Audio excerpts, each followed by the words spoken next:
สดีค่ะทุกคนกลับมาพบกับใบโวยาจค่ะและนี่คือซีรีส์บ้านแบบใบโฮมโวยาจบ้านแบบใบเฟิร์นนั่นเองนะคะแบบของบ้านเราชอบบ้านเดี่ยวหรือบ้านโครงการบ้านมือหนึ่งหรือว่าบ้านมือสองเรื่องของบัดเจ็ตค่ะคือมันจะต้องดีก่อนที่เราเข้าอยู่เอียงอย่างเงี้ยมันเอียงยังไงอะตรวจบ้านต้องเป็น OCD ไหมอย่างเงี้ย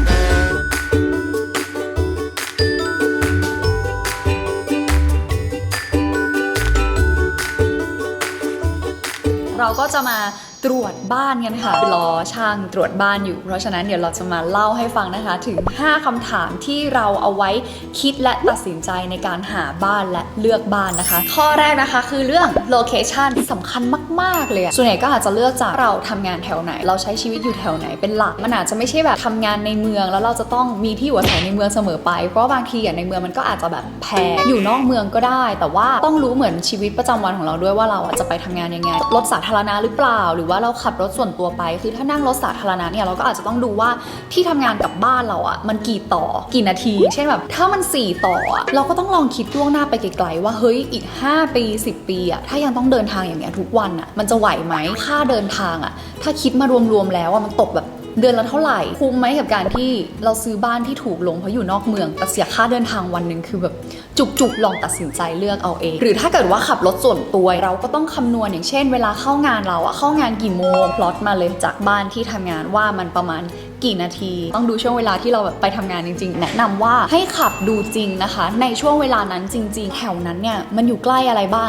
3อย่างที่เฟิร์นรู้สึกว่าสำคัญสุดๆนะ1อาหาร2โรงพยาบาล3ห้างข้อที่2นะคะก็คือ type นะคะหรือว่าแบบของบ้านเราชอบบ้านเดี่ยวหรือบ้านโครงการคอนโดทาวน์โฮมบ้านแฝดถ้าคิดไม่ออกว่าเฮ้เราจะเลือกจากอะไรดีนะอาจจะลองถามตัวเองด้วยประโยคนี้ก่อนว่าเราต้องการส่วนกลางหรือเปล่าสระว่ายน้ำสวนสาธารณะถนนส่วนตัวของหมู่บ้านที่มันไม่ได้มีรถมั่วๆเข้าออกหรือพวกแบบ security ที่แบบมีรปภส่วนกลางอะไรเงี้ยเราต้องการไหมสมมติจะมีลูกอ่ะเราก็อยากให้ลูกได้แบบปั่นจักรยานในหมู่บ้านว่ายน้ำที่เป็นของคนในหมู่บ้านตอนแรกกับเฟิร์นคอนเซิร์นเรื่องนี้มากเหมือนกันแต่ทีเนี้ยการที่มีส่วนกลางค่ะเราก็จะต้องจ่ายค่าส่วนกลางด้วยซึ่งบางที่บางโครงการมันก็ค่อนข้างที่จะแบบหนักมากๆเหมือนกันซึ่งถ้าเกิดว่าเราตัดสินใจได้แล้วว่ามีหรือไม่มีส่วนกลางอ่ะมันก็จะทำให้เราตัดสินใจง่ายขึ้นอย่างเช่นถ้าเราบอกว่ายังไงก็ต้องมีส่วนกลางมันก็ต้องเป็นบ้านโครงการอาจจะเป็นคอนโดหรือเปล่าลองไปคิดดูนะคะต่อมานะคะก็คือบ้านมือหนึ่งหรือว่าบ้านมือสองอันนี้คือมันจะมีข้อดีข้อเสียต่างกันบ้านมือสองข้อดีมากๆของเขาก็คือการได้โลเคชั่นในที่ที่เราอยากได้บ้านมือหนึ่งอาจจะไม่มีแล้วตรงนั้นบ้านมือสองเนี่ยเราจะเสียเงินกับมันเยอะกว่าค่ารีโนเวทค่าซ่อมแซมหลายๆอย่างที่มันอาจจะแบบสึกไปแล้วพังไปแล้วการกู้บ้านนะคะบ้านมือสองกู้แพงกว่ามือหนึ่งดอกแพงกว่าแล้วก็กู้ยากกว่าด้วยส่วนบ้านมือหนึ่งข้อดีก็คือแน่นอนว่าได้บ้านใหม่การกู้ก็จะง่ายกว่าดอกเบี้ยก็จะต่ำกว่านะคะก็ลองไปเวทดูเนาะว่าคิดว่ามือหนึ่งหรือมือสองตอบโจทย์เราที่สุดเจาะลึกลงไปอีกก็จะเป็นเรื่องของสไตล์ละอาจจะแบบมีโมเดิร์น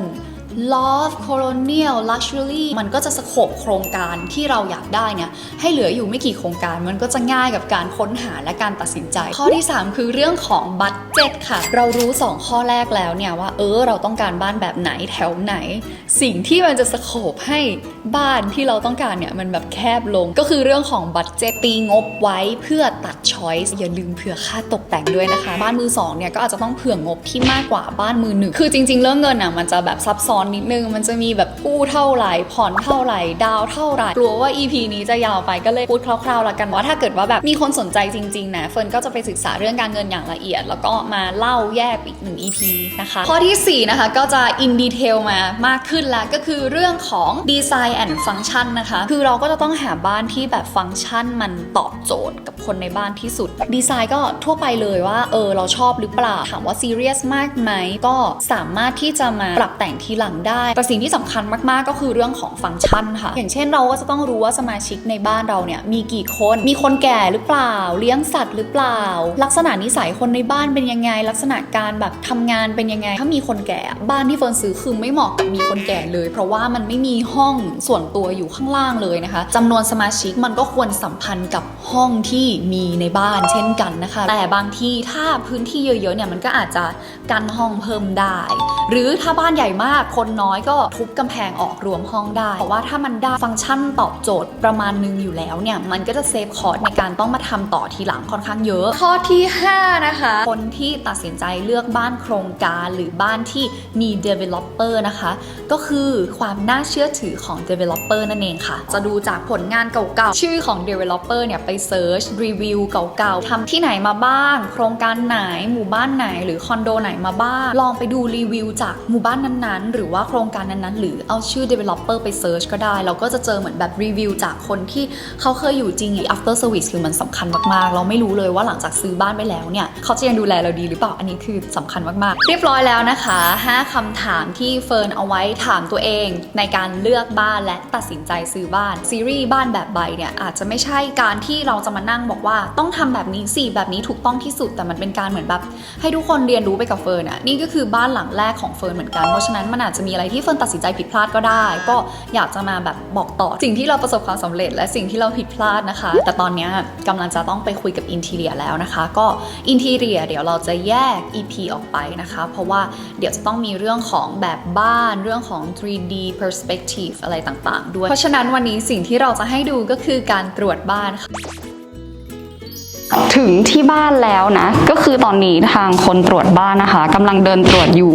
อย่างพี่บอมเนี่ยจบวิศวะเนาะก็จะแบบมีภาษาที่คุยกันเข้าใจส่วนเฟิร์นเนี่ยคุยกับใครไม่เข้าใจเลยค่ะคนตรวจบ้านเนี่ยเขาจะมีเป็นอย่างเงี้ยค่ะเหมือนเป็นโพสต์อิท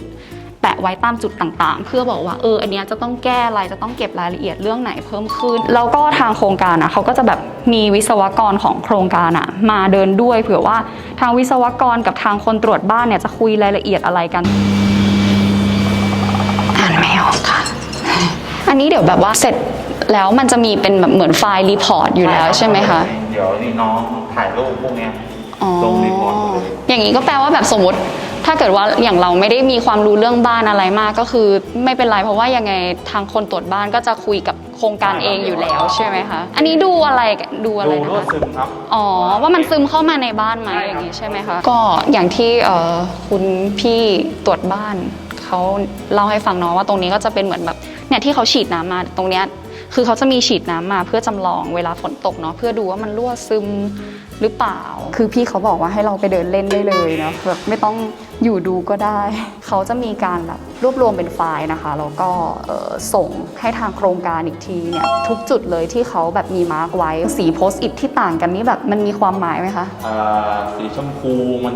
อยู่ที่มืดมันถ่ายได้เวลาถ่ายรูปเก็บรีพอร์ตใช่ไหมคะนึกว่าเป็นแบบแยกประเภทว่าสีฟ้าเป็นสีฟ้าส่วนใหญ่ใช่ดีเฟกต์ด้านไหนสีเขียวก็จะเป็นเรื่องพื้น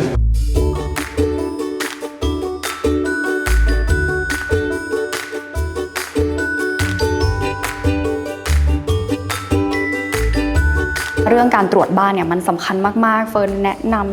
นำจริงๆว่าเราควรตรวจบ้านให้เสร็จก่อนที่จะเซ็นรับมอบบ้านกับโครงการนะคะบางคนถ้ามีความรู้เนาะอาจจะแบบจบวิศวกรมาสามารถตรวจเองได้มีเครื่องไม้เครื่องมือมันก็โอเคมันก็ประหยัดไปได้แต่ถ้าเกิดว่าไม่ได้มีความรู้เรื่องนี้ขนาดนั้นเฟิร์นก็แนะนำว่าจ้างคนตรวจบ้านเลยค่ะก็มีหลายเรทมันมีตั้งแต่ 5,000 ไปจนถึง 20,000 คือตรวจบ้านครั้งแรกเท่าไหร่ก็ว่าไปส่วนใหญ่ครั้งที่2ก็อาจลดลงมาครึ่งหนึ่งจากครั้งแรกอย่างของเฟิร์นนะคะครั้งแรกเนี่ยตรวจ 9,000 ทำรีพอร์ตต่างๆกลับไปที่โครงการแล้วให้โครงการมาแก้แล้วก็จะมาตรวจรอบ2ซึ่งอันเนี้ยก็จะ 1,500 วิธีการเลือกคนตรวจบ้านจะเลือกจากอะไรเข้าไปดูรีวิวดูความน่าเชื่อถือดูอุปกรณ์ที่เขาใช้บางเจ้าก็จะมีโดรนบินตรวจหลังคาให้ด้วยโอ๊ยทำไมมีรถกิ้งกับผ่านอีกแล้วขายไอติมหรอแสดงว่าเดี๋ยวบ้านเราจะต้องมีไอติมผ่านเราก็จะได้กินไอติมทุกวันค่ะเปลี่ยนเรื่องอีกแล้วเนาะกลับมาที่เดิมก็คือตรวจบ้านโอเคไอติมช่างมันก่อนตรวจบ้านก่อนต้องหาคนที่เคี่ยวดูละเอียดมากดีเฟกต์มีตรงไหนอะไรยังไงคือเฟิร์นแนะนำว่าเราควรแบบ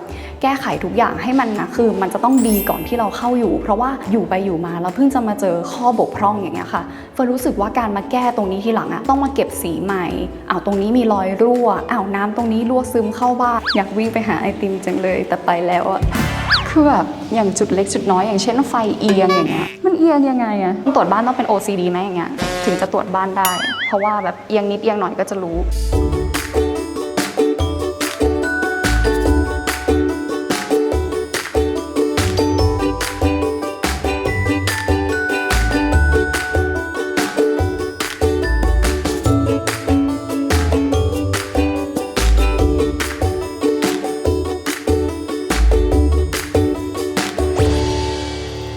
ณะนี้นะคะเป็นเวลา6 โมงแล้วค่ะตรวจกันมาประมาณแบบ4 ชั่วโมงแล้วนะคือละเอียดยิ